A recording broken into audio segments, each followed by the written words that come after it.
الرحمن الرحيم رب اشرح لي صدري ويسر لي أمري واحلل عقدة من لساني يفقه قولي وإن تجد تصحيح قولين ورد فاختر لما شئت فكل معتمد إلا إذا كان صحيحا وصح أو قيل ذا يفتى به فقد رجح أو كان في المتون أو قول الإمام أو ظاهر المروي وجل العظام. دا 61 نمبر شعر دی. د ترجیح اصول په دې کې بیانو. د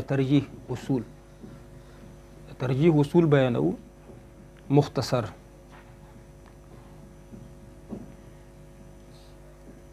تاسو دا ویلیو چې ټول نه اول با کم قول ته اعتبار وي. کتابونه تاسو وی چې کومو کتابونو ته اعتبار وي او بیا په مجتهدینو کې د کم مجتهد قول ته اعتبار وي چې هغو کې اختلاف راشي. دا تاسو ویلی دي. اوس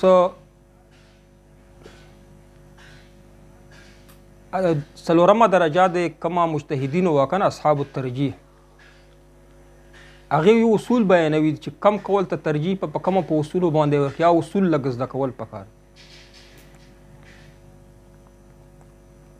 کله نه کله د ظاهر الروایت قول یا د امام صاحب یا د صاحبینو قول یا د اصحاب التخریج چې کوم مسائل دي هغه قول علماء کرام پریدي فقهای کرام پریدي بل قول ته ترجیح ورکوي. په څه وجه باندې تاسو خو ویلي په څه وجه باندې د عادت په وجه باندې یا د ترجیح نور څه اسباب دي د هغې اسبابو په وجه باندې غیر ظاهر الروایت باندې فتوا ورکوي عمل پې کوي او ترجیح بل قول ته وایي غیر ظاهر الروایت په مقابله کې غیر نوادرو ته نوادرادات چې کوم دي کتاب کتب چې کوم دي غیر ظاهر الروایت دي هغو ته ترجیح ورکوي. هغې کې دا دی چې څه سبب وي که نه د ترجیح والا. مثلا د عادت په وجه باندې د عرف په وجه باندې هم قول ته ترجیح ورکول شي. عادت عرف پیژنئ تاسو. عادت عرف د عادت چې کم دی که نه د عرف چې کم دی دې باندې عمل کول دې ته ترجیح ورکول دا د قرآن پاک هم حکم دی احادیثو هم د اجماع هم ده.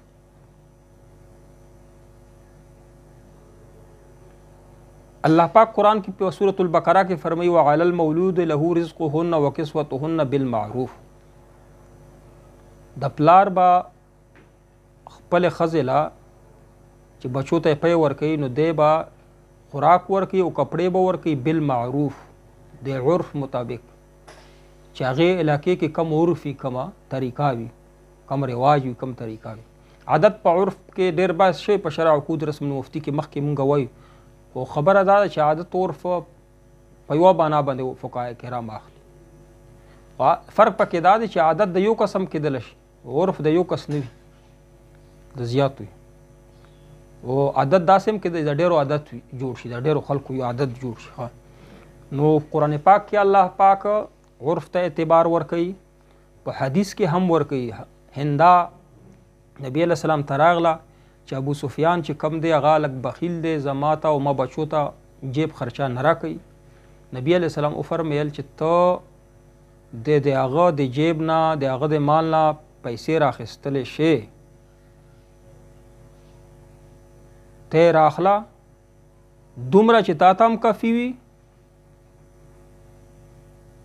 خذی من ماله بالمعروف عرف مطابق.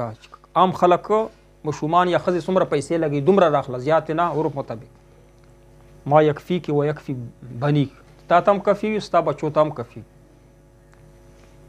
علماء کرامو دا مقوله تاسو ځان سره ولیکئ که نه من جهل باهل زمانه فهو جاهل. مفتی دا سره جوړېدلی نه شي دا د زمانې یا د عرف نه د عادتونو د خلکو نه خبر نه. امام محمد با دا چې کم د کپړې رنګ کوي که نه دې ته څه وایي د بازارونو کې به ګرځېدو طریقه کار به خلکو ولا بازارونو کې بلکې دا معلومول چې د خلک دکانداري څنګه کوي تجارت څنګه کوي ځکه چې په عباداتو کې او په معاملاتو کې معاهدو کې په معاشرت کې طلاق کې په ایمان کې دا ټولو شعبې چې کومې دي د عبادت په دې کې د عرف یا د عادت دې ته ډېر دخل حاصل دی ښه نو څوک چې د دې نه خبر نه وي نو فتوا به نه وه د نن سبا زمانې چې کم مفتیان چې کم دي د کم شرع وقود رسم المفتي کې چې کومه روانه مجتهد خبره کوي که نه د مفتي خبره کوي دا د دې زمانې مفتي نه یادوي دا مجتهد مفتي یادوي چې هغه ترجیح ورکولی شي اقوالو ته اصحاب الترجیح وي د هغو خبره هم کوي خو نن سبا داسې مسایل راځي چې هغه به د نن سبا کوم مجتهدین مفتیان دې ته به ته مجبوره یې چې هغه مسله حل کړي نو ته به اصول له ترجیح خامخا زده کوې عادت و عرف دې نه به ځان خبره یې اجماع نه هم ثابت ته چې هغه ته عرف یعنی ته قیاس پر خودله شي په مقابله د شي کې د عرف په مقابله کې قیاس پر خودله شي ها حدیث هم پر خودله شي د عرف یا عادت په مقابله حدیث به بالکلیه نه پرې دی اوس مثلا قفیز الطحان چې کوم حدیث دی چې نبی علیه الصلاۃ والسلام د دینه خلق منی کړي دي چې وړو ورکی کنه څوک وړو ورته راوباسي په وړو کې ورنه اجرت والی نو حدیث خو صریح د وړو متعلق دی کنه او د نور سیزونه چې کم دي دا مونږ په هغې باندې قیاس کوو وون چې کله کپڑا جوړه یا چې نور څومره سیزونه دي په دې به مجتهدینو دا قیاس کړي نو دا قیاس پر خودله چې خو د حدیث بالکل نشه د نس نشه پر خودله ها عرف ته پر اوس ته وایه چې یاره په دې مخکې سبق کې روان دي چې د افغانستان د بخاري سمرقند د علماء کرامو دا فتوا ورکړې وه چې چاته د تارونه ورکړ تارونه چې کپړې جوړې که چې کله کپړې جوړې شي نو درېیمه حصه به ما لاره کړي نوره به ستا شي یا نیمه به ستا شي نیمه به زما شي دې باندې دوی فتوا ورکړې چې دا جایز دي د شام علماء کرامو چې کم دي که نه هغې پې فتوا نه وه خو دوی پې ورکړی وي چې زمونږ عرف داسې جوړ شوی دی چې دا ټول کار په داسې کېږي چې نغدې پیسې څوک نه ورکوي بلکې هغه عمل کې اجرت ورکوي نو دا جواز چې ورکړی ته وایي چې دا خو د حدیث نه نس خلاف عرف راغلی نه عرف هلته کې اعتبار دی چې د شریعت خلاف عرف نه وي په دې کې صرف او صرف په حدیث هم عمل راغلی نه په وړو کې کفیز طحان په هغې کې فتوا په حراموالي ده خو د کم قیاس چې نور شیزونه په قیاس کوي په دلته کې فتوا په عرف باندې ورکړې ده حدیث هم نه دی پرېښلی نه دی پرېښی کنه یکې خو د وړو ذکر دی کنه د نورو سیزونو ذکر نشته نو عرف باندې به الله فتوا ورکوي چې هغه عرف عادت د شریعت خلاف نه وي د نس خلاف نه اوس ټول خلک لکه پاکستان کې یا په نن سبا په ټوله دنیا کې سود کوي سودي معاملات کوي نو ته باید چې عرف خلکو داسې جوړ شوی دی نو دا جایز ناجایز نه دي حرام شی په عرف باندې په عادت باندې ټول خلک په حرامو کوي مبتلا شي دا عرف نه چې شریعت خلاف نه وي ښه مخالفت پکې د نس نه وي راغلی نو هغه عرف ته اعتبار عرف دوه قسمه باندې دا ځان سره ولیکئ یو عرف عام دی یو عرف خاص دی کې لکه تشریح ډېر زیات کړی د شرع عقود رسم المفتي کې ډېر زیات په دې کې تفصیل تللی دی خلاصه یې درته وایم چې عرف یو عرف خاص دی یو عام دی خاص عرف دا دی چې یو ځینې خلکو لږ غوندې کسان یو خاص علاقې کې یو عرف وي په بلوچستان خلک چې دا هغه لو چې لو لفظ تاسو اورېدی لو لفظ دا پښتو لفظ دی طلاق دپاره استعمالي مونږ یې سره پېژنو چې لو څه شي دا د دوی عرف خاص دی د بلوچستان خلکو یا به کنداریان یي خو دا لو فتوو کوي مونږ ته راغلي دي فریدیه فتوا فریدیه کې ذکر شته دا لفظ چې دی اوس یو بل لفظ دی چې ښځې ته وایي ته په ما حرام آیې د حرام لفظ چې دا عرف عام دی ټوله دنیا کې حرام لفظ طلاق دی پر خلک استعمالي پوه شئ پې نو فرق پکې څه دی دواړو ته اعتبار دی عرف خاص ته هم اعتبار شته عام ته شته خو دا دی که نه چې په عرف عام باندې تخصیص کیږي دا حدیث مخصص ګرځي خو په عرف خاص چې دا هغه مخصص چې دا نه ګرځي تخصیص پې نه کیږي فتوا خو به ورکولی شي چې ذات لو دې کړی طلاق دی وشو خو حدیث کې تخصیص مخصص نه ګرځي صحیح دی که نه په دې باندې پوه شو عرف عام او عرف خاص باندې پوه شو لوی بحث پې کړی دی چې اعتبار شته عرف عام ته یا نشته. اخر کې ویل چې دواړو ته اعتبار شته.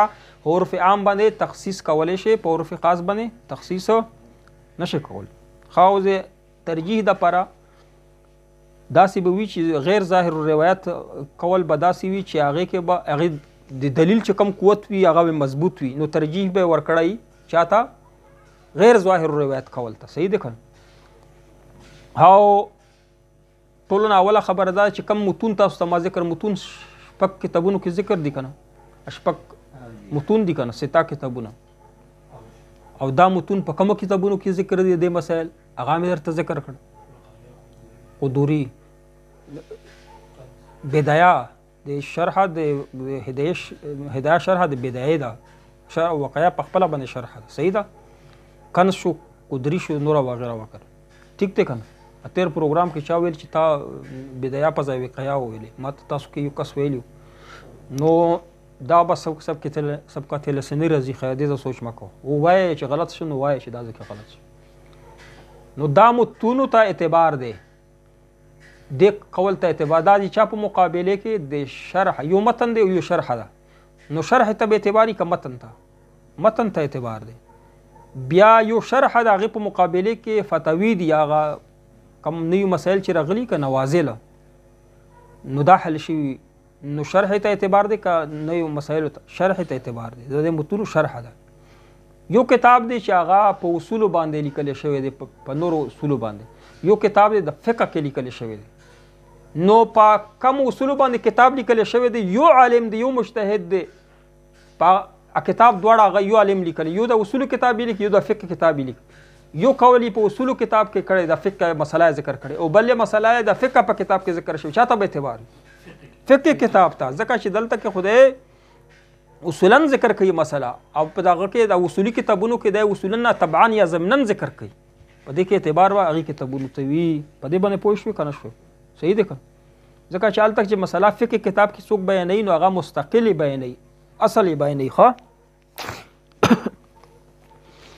او کتابونو کې د مصنف چې کم اسلوب دی دې ته هم اعتبار شته. اسلوب د مصنف آخر التصنیف ته هم اعتبار دی، آخري تصنیف ته. دا آخري تصنیف کې چې یو قولی بلکې بل قولی، دا کم چې دا اول تصنیف چې دا په منزله د څه شي د منسوخ وي. ټیک دی که نه؟ دلته کې چې ما سره هغه سیفیانو مناظره کړې نو شرح عقود رسم المفتي ویلی نو چې ما ته د څلورم مره دا منسوخ دی، په منزله د منسوخ دی. ځکه چې شیخ صاحب چې دا که نه په احقاق الحق څلورم جلد کې څه لیکلي دي، نو چې کله 5م جلد کې څه لیکلي دې ته اعتبار دی. دا نور اقوال به په منزله د منسوخ وي. ښه، دا رسم المفتي هم لیکي، خو هغو بیا مو پرې خندل یوه ویډیو جوړه کړه، خو چونکې سبقونه یې ویلي نه دي، نه په آخر تصنیف پوهېږي، نه په نسخ و منسوخ پوهېږي، او په مرتبه هم نه پوهېږي د نسخ و منسوخ. نو هغې سره به څه کوي؟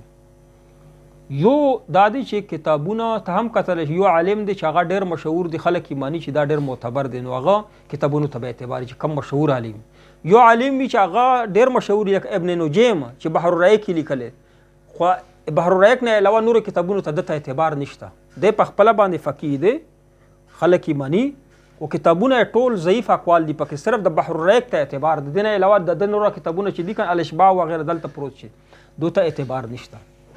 کله کله به داسې وي چې سړی به فقیه وي نو سړي ته به اعتبار ورکوي، کله به کتابونو ته اعتبار ورکوي، دله به نه ورکوي. په دې باندې هم دا به کتابونه به ټول ګوري. ښه، اسلوب به یې ګوري چې په یو مصنف چې دی که نه پهلا ظاهر روایات راخلي، یعنی قوي دلیل راخلي، او بیا پکې کمزوري دلیل، بیا ضعیف راخلي. نو چې 3 قول ذکر کړي مصنف، نو اول قول ته به اعتباري که دویم ته که دریم ته، یا به اول ته یا به دریم ته، د دویم ته به نه وي. صحیح دی که نه؟ اسلوب باندې طرز باندې به ځان پوهوي. ښه، د کتاب په طرز باندې، د کتاب په مصنف په کم طرز لیکلی، اول یې ضعیف اقوال لیکلي که اول یې قوي، هغه اسلوب ته به ګوري، دې ته هم اعتبار دی. دا د ترجیح چې دی که نه اصول نه یو اصل دی. ښه، د مصنف چې کم طرز دی دې نه به ځان خبره چې کم کتاب ته پړاوي، اول به مصنف ګوري چې دا کله وفات شوی، کله پیدا شوی، د دې خپله علمي حیثیت څه دی، او دا کتاب چې لیکلي په کم طرز باندې لیکلي ده. ښه، د طرز او د اسلوب نه به ځان خبره چې ځان نه مفتی جوړه. او بل دا دی چې په کتاب کې یو قول راغلی چې په هغې کې صراحت سره ترجیح وي، صراحت سره، او یو ځای کې په صراحت سره نه التزامي ترجیح وي.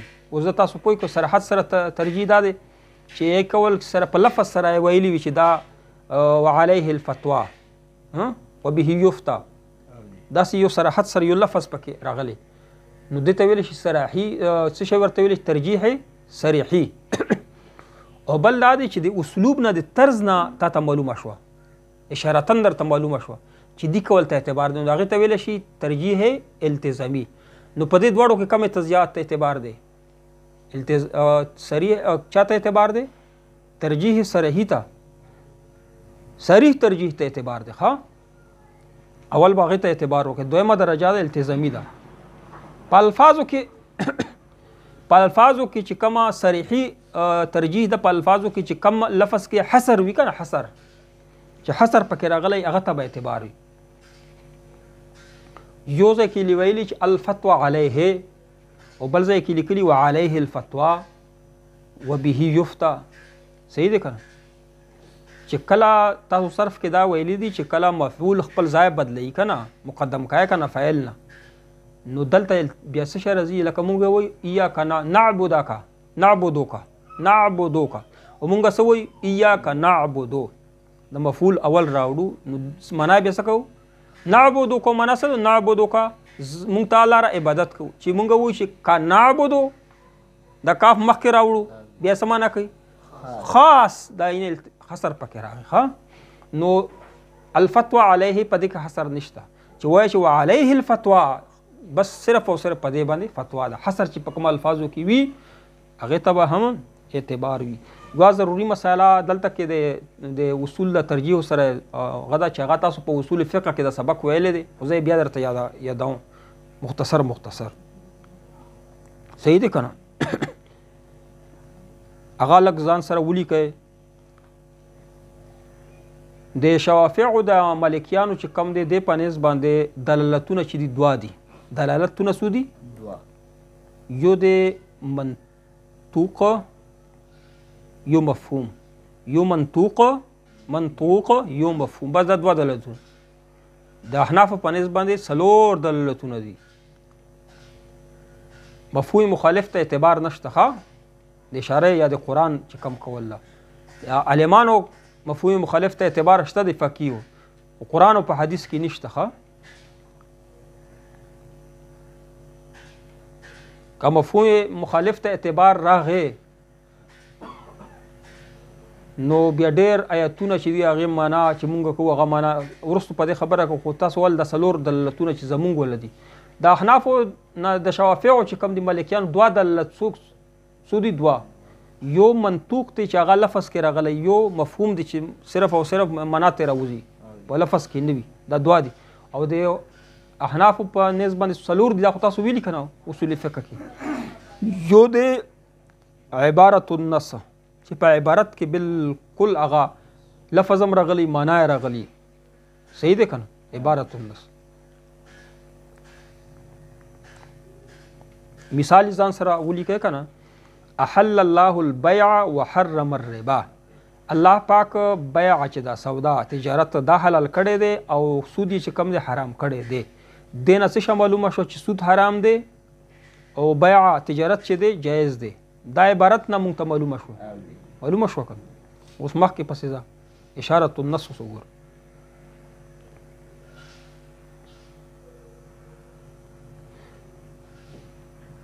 چې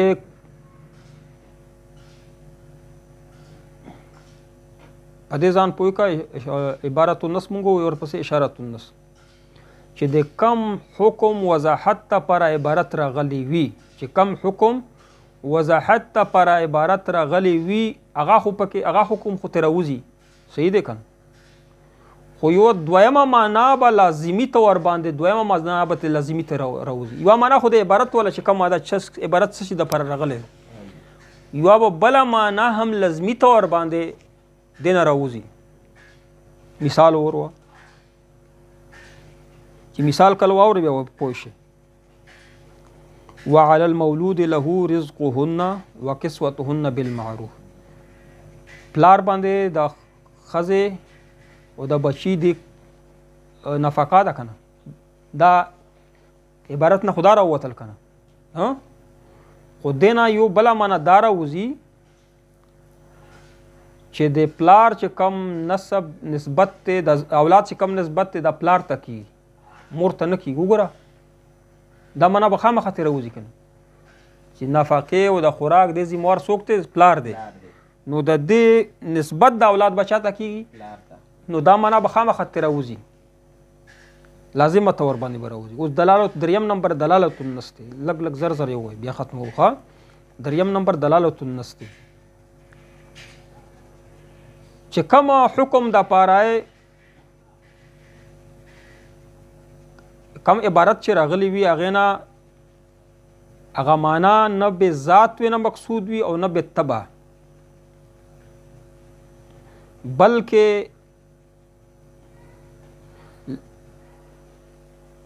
بغیر د غور و فکر نه، بغیر د غور و فکر نه یو حکم یا معنا ترې راوځي، بغیر د غور و فکر نه. اوس قرآن کې الله فرمایي چې اف ولا تنهرهما، مور و پلار ته اف قدر مه کوئ. صحیح دی؟ اوس چې څوک درته وایي چې اف خو به ورته نه کوو، وال خو ورکولی شو، نو بغیر د غور و فکر نه تا ته دا معنا راځي نه چې اف نشي کولی، وال چېرته کولی شي؟ دا وال چې دا بغیر د غور و فکر نه دا حکم راووتو. صحیح دی؟ دا حکم چې بغیر د غور و فکر نه پکې راوځي دې ته څه ویلی شي؟ دلالت النص. اقتضاء النص باندې ځان پوه کړئ چې په هغه عبارت کې یو معنا یا یو حکم چې دا هغه پټ وي، ښه پکې محذوف پې معنی، مقدر به پکې معنی، یو پټ وي لفظ چې نه یې ومعنی پکې محذوف، مقدر یې پکې نه ومعنی، نو دا عبارت صحیح کېږي نه. مثال واوره: حرمت علیکم المیتة والدم ولحم الخنزیر. الله فرمایي چې تاسو ته پاره مرداره او وینه او خنزیر غوښه څه ده؟ حرامه ده، حرامه ده. نو عقل پکې دا، خوراک پکې دا، لفظ پکې به خوراک د دې غوښې تاسو باندې حرام دی. ټیک دی که نه؟ نو د عقل لفظ به پکې خامخا ته راوباسې، محذوف معنی. ټیک دی؟ دې ته ویلی شي اقتضاء النص. د څلور دلالتونه دي د احنافو په نسبت باندې، او د هغه وله چې کم دي د شوافیو په نسبت باندې صرف دوه دلالت، یو دلالت دی منطوق، یو مفهوم. ټیک دی که نه؟ نو دا د ترجیح دپاره دا د اصول فقه ولا سبق دی دلته پکې راغلی دی، خو تاسو به په شرحه کې نشته، او کو درسه مخکې مونږ ووایو، خو دا ضروري و چې تاسو په ذهن کې مفهوم مخالف پکې ذکر راغلی دی، خو د دې ذکر پکې نشته ده. د اصول چې کوم د ترجیح شي اوس مونږ ذکر کړ، دې متعلق ستاسو په ذهن کې څه سوال راځي چې صرف او صرف دې سبق متعلق سره تعلق یا پرون سبق سره تعلق وي؟ مخکې سوال مه کوئ، تیر سبق کې تاسو په ذهن کې سوال راځي یا د اوس چې کوم سبق ووایي دې متعلق ستاسو سر په خلاص شوي نه وي، ماته ووایه، نه دی خلاص چې په هغې باندې بیا خبره وکړو. سر مې په خلاص شو. واخر دعوانا ان الحمد لله رب العالمین.